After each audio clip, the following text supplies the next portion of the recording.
तो दोस्तों अगर एक्सपोर्ट के मामले में देखा जाए तो भारत फिलीपींस के साथ ही एक बहुत ही अच्छी शुरुआत कर चुका है और सच मानिए कि अब फिलीपींस के साथ भारत कई मिलियन डॉलर की डील आने वाले समय में करने वाला है। और दोस्तों आपको हमने पिछले ही वीडियो में बताया था कि किस तरीके से भारत के द्वारा LCA तेजस फाइटर जेट को फिलीपींस को ऑफर किया जा रहा है। साथ ही हमारी HAL की तरफ से फिलीपींस को कई सारे ऑफर्स दिए जा रहे हैं। बल्कि दोस्तों बताए यहाँ तक जा रहा है कि तेजस MK-1 फाइटर जेट को लेकर फिलीपींस को जो ऑफर भारत की तरफ से दिया गया है, भारत फिलीपींस के अंदर ही MRO फैसिलिटी भी लगाएगा और सीधा तौर पर यहाँ पर फायदा फिलीपींस को पहुँचेगा, जिसकी वजह से यहाँ पर भारत और फिलीपींस के जो संबंध है यहाँ पर और भी निखर कर आएंगे। लेकिन दोस्तों वहीं पर आपको बता दें कि फिलीपींस अमेरिका से second hand F-16 fighter jet को लेने पर विचार भी कर रहा है। दरअसल दोस्तों आपको बता दें कि फिलीपींस अपनी एयरफोर्स को मजबूत करने के लिए हल्की श्रेणी के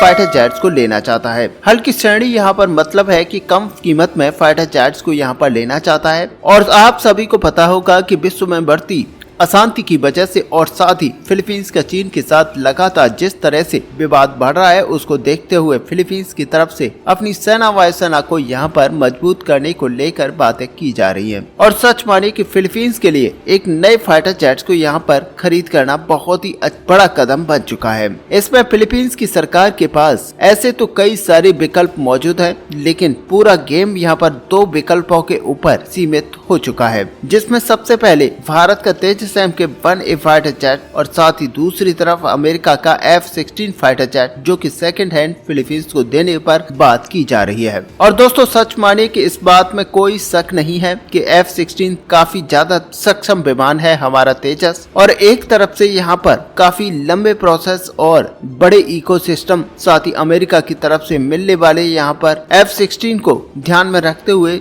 चीन को काउंटर करने के लिए एक बहुत ही अच्छा विकल्प भारत के लिए साबित हो सकता है। और सच मानिए कि भारत और फिलीपींस दोनों यहाँ पर मिलकर चीन को रोकने का काम कर सकते हैं। और ऐसे में दोस्तों जैसा कि हमने बताया कि यहाँ पर भारत कई सारे ऐसे ऑप्शंस फिलीपींस को दे रहा है, जिस पर ध्यान न देना आखिरकार फिलीपींस की गलती कहलाएगी। ऐसे में दोस्तों सच मानिए कि भारत से तेजस खरीदने का फैसला फिलीपींस की तरफ से लिया जाता है, तो यहाँ पर जो असेंबली होगी वो फिलीपींस के अंदर की जाएगी। और ऐसे में दोस्तों इस तरह का एक्सपीरियंस भारतीय एविएशन कंपनी की तरफ से फिलीपींस को साथ ही उनके इंजीनियर्स को यहाँ पर मिल पाएगा। और ऐसे में दोस्तों अगर देखा जाए तो तेजस MK-1 एयरक्राफ्ट की मैन्युफैक्चरिंग को डील करते हुए फिलीपींस के बिना भारत की मदद के किस तरीके से मेंटेन कर सकते हैं। ऐसे में दोस्तों असल में देखा जाए तो युद्ध के टाइम पर कोई भी फाइटर जेट यहाँ पर हर वायुसेना की जरूरत बनी रहती है। ऐसे में दोस्तों यहाँ पर ऑप्शन निकालना पड़ेगा और भारत को कहीं न कहीं ये देखना होगा कि आखिरकार भारत फिलीपींस के लिए और भी ज्यादा क्या ऑफर दे पाता है। और ऐसे में यहाँ पर फिलीपींस भारत के इस ऑफर के अंदर इंटरेस्ट लेता है या फिर नहीं लेता है। और दोस्तों इस तरीके से अगर देखा जाए तो भारत फिलीपींस के अंदर एक ऐसी इंडस्ट्री को एस्टेब्लिश करने का काम करेगा जो कि फिलीपींस के लोगों के लिए बहुत ही अच्छी होगी। और साथ में यहाँ पर फिलीपींस और भारत के बीच में जो रिश्ते हैं वो और भी ज्यादा सुदृढ़ होंगे। और यहाँ पर माना जा रहा है कि फिलीपींस 12 से लेकर 24 विमानों को यहाँ पर खरीद कर सकता है, जो कि उसकी जरूरत के हिसाब से होंगे। और जैसा कि हमने आपको बताया था कि जरूरतें यहाँ पर फिलीपींस के लिए भारत की तरफ से चेंज की जा सकती हैं। और ऐसे में कई सारे इम्प्रूवमेंट इस फाइटर जेट के अंदर लगाए जा सकते हैं। और ऐसे में दोस्तों भारत का ये ऑफर फिलीपींस के लिए काफी ज्यादा मजबूत है। और ऐसे में दोस्तों हम यहाँ पर बात करें ब्रह्मोस मिसाइल के बारे में, तो ब्रह्मोस मिसाइल फिलीपींस की नौसेना के पास है। और आपको बता दें कि ये नेक्स्ट जनरेशन की मिसाइल है जिसे तेजस से लॉन्च किया जा सकेगा। और ऐसे में ब्रह्मोस नेक्स्ट जनरेशन एक काफी शक्तिशाली मिसाइल होगी जो अंडर डिजाइन यहाँ पर दिखाई जा रही है। ऐसे में दोस्तों आपको बता दें कि BrahMos next generation missile 290 kilometre तक की क्षमता रखती है और किसी भी तरह के टारगेट को बर्बाद करने के लिए ये पूरी तरह से सक्षम है। और इसका इस्तेमाल कई अलग अलग टारगेट को बर्बाद करने के लिए किया जाता है। और ऐसे में आपको बता दें कि ये अपनी श्रेणी में सबसे सस्ती सुपरसोनिक क्रूज मिसाइल है, जिसकी सटीकता से हमला करने की जो ताकत है वो यहाँ पर कोई भी दूसरी मिसाइल नहीं कर सकती। और सबसे बड़ी बात यह है कि ब्रह्मोस मिसाइल एक न्यूक्लियर कैपेबल मिसाइल है, यानी कि इसके अंदर जरूरत पड़ने पर ब्रह्मोस परमाणु हथियारों को लगाया जा सकता है।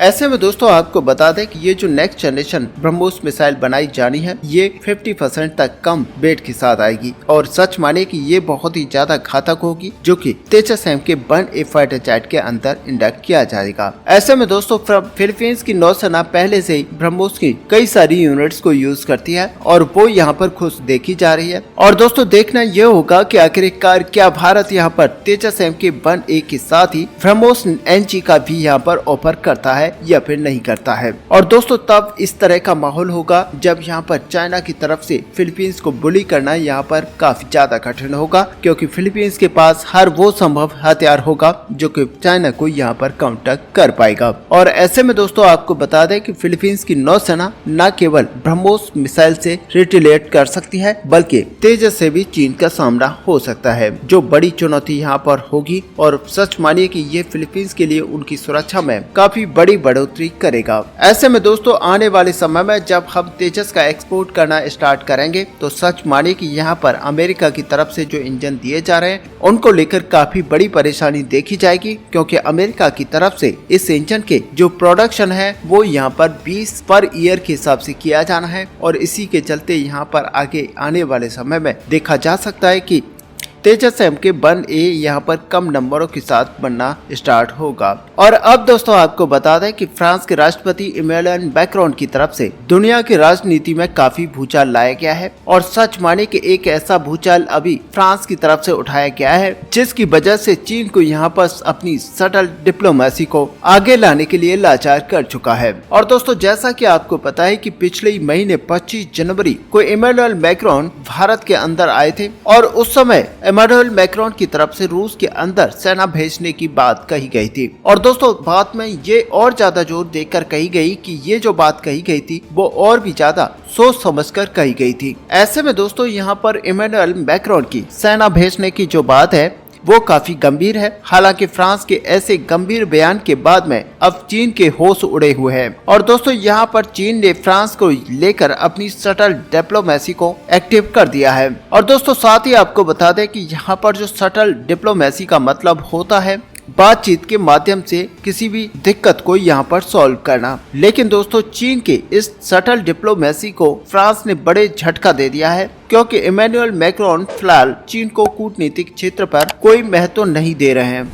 और दोस्तों अब चीन का कोई भी प्रभाव फ्रांस पर नहीं पड़ रहा है। तो ऐसे में दुनिया भारत को देख रही है, क्योंकि भारत वह देश है जो इस समय फ्रांस के सबसे करीब है और वह फ्रांस और भारत के रिश्तों को इतिहास का सबसे बेहतरीन दौर बता रहा है। और ऐसे में दोस्तों सच मानिए कि भारत एक ऐसा देश है जो कि अपनी सफल डिप्लोमेसी के चलते फ्रांस को इस तरह का कोई भी कदम उठाने से रोकेगा। और स्थिति जैसी भी चल रही है उसे यहाँ पर चलाए रहने के लिए अब खुद अमेरिका भी अपनी बयानों को बदलता हुआ दिखाई देता है। और दोस्तों जैसा कि आपको पता है कि अमेरिकन रक्षा मंत्री की तरफ से जहां पर बयान दिया गया था कि यूक्रेन हारता है तो रूस और भी नाटो संगठन से सीधे युद्ध के मैदान में आ सकता है। हालांकि चालबाज अमेरिका के चालबाजी का तो पता नहीं, लेकिन फ्रांस के राष्ट्रपति इमैनुअल मैक्रोन का भी काफी गंभीर है। और ऐसे में रशिया हो या फिर चाइना हो या फिर यूरोपियन कंट्री हो, ये सभी देश अपने डिप्लोमेटिक चैनल के माध्यम से